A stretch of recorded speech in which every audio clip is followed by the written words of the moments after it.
राती जेवली गाई गाई तिला मटण पचलं नाही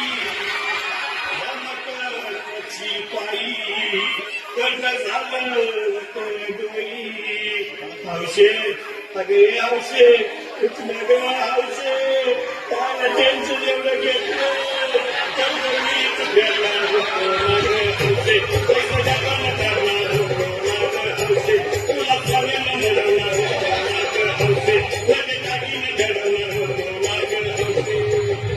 हे बाबा बस गप्पस शांत हो रडू नको. आता दुसरी बायको करशील ना तिला खडकी काय दिलं दुसरी केली म्हणून तरी मेली माझी सखी